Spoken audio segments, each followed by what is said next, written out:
welcome back to a new movie. I am creating these videos because maintaining a boat doesn't mean you will go bankrupt. You can do a lot of maintenance yourself, and I'm here to show you that that is really the case. So don't be worried to buy a boat, don't be worried to maintain a boat, and yeah, have a look at my videos. I've got various videos about the whole process of installing a speed sensor, but also on the engine. And I'm gonna take you guys on a tour today because I need to fix the anti-fouling. I need to put a new layer on it, and I am going to show you where I am in the process, what I've learned so far, and how it all looks. I'll make a few time lapses as well. So to start talking about this project, I had an issue, and it's very clear in the sun here. The waterline is actually here. So this is in the water sometimes, and the original paint stops here. So this is actually what needs to be blue, because the anti-fouling is until here, and the anti-fouling needs to be here, and then the blue starts. So the whole boat, and I will sit down so you can see it better. The whole boat has this stripe, and that's a bit high. They put a lot of weight in the boat. I took that out because it's unnecessary, but I still think that this line needs to be here. So I'm gonna make sure that this is the original line. So I'm gonna make sure that I measure 5 centimeters or 10, and there I'm gonna put some stripes, and then I know the bottom line of the new striping, and this is all gonna be anti-fouling. Because there is no anti-fouling here, it's only paint. It's really important that this part, but also some scratches, as you see here, that's the gel coat, and this will be the gel coat. So it's really important that this part is gonna be filled with a primer. And already bought the primer from International. So there are some parts that I scraped or where it all came off, and this really needs primer, because anti-fouling doesn't really stick on the gel coat, original gel coat. And it's never been painted, it's still the original coat. And of course I have some places where it's not super nice, but this is still the original gel coat from 1976. So I'm very happy with that, and you actually can see it very clear with my neighbor. This is painted, and you see the kind of orange skin. And if you look here, this is completely perfect. It's also shiny a bit, as you can see there. So I'm really happy with the original state of this boat. And yeah, as I told you, I've got some details that need to be fixed, but also here you can see the shine. So I'm really happy that it has the original coat. And yeah, let me put you on the stand, and I'm gonna make a few time lapses so you guys can see what's actually what the process is and how I do it. See you soon.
Okay guys, I've been sitting for a while because it's quite heavy to do the work with the sanding machine above your head, and it's quite windy, sorry for the noises, but yeah, I'm here taking a small break and working on the motor a bit because I've got this outboard engine. It's a 8 HP Yamaha.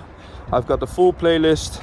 I will put in the corner, right hand corner, and actually I've just been connecting these shift linkage and the gas, and it's connected to this bad boy here.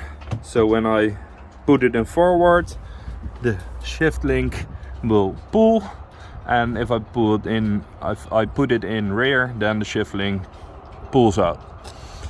And yeah, this is it. I still need one connector.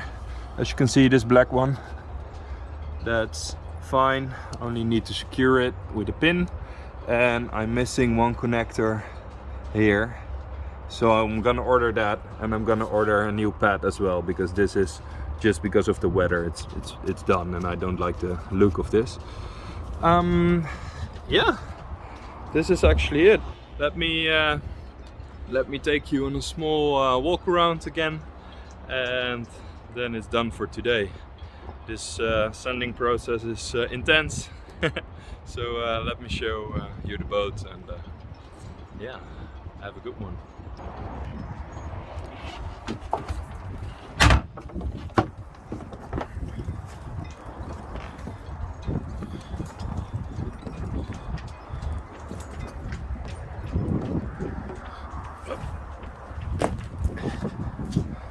Okay guys, here's the engine. Sorry for the wind noises, but it's quite windy. As you can see, as you did see in the time lapse, I got rid of all the parts that are loose. It is not my intention to renew this completely or restore it completely.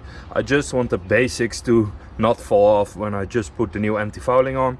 So the loose parts are gone because that drops off with the machine, and the rest is still sticky, so that's very nice. And I'm gonna make sure the primer coating goes on well. And then we got this part, the front, and here the front as well. I also sanded these ones because this needs a primer, so that's all nice. This is all nice, and here's a good view as well, and a bit of walk around to the back side. Okay, it's been a good few hours, so talk to you later, and I still keep you showing my passion to restore things and make it in better shape than before. Have a good one.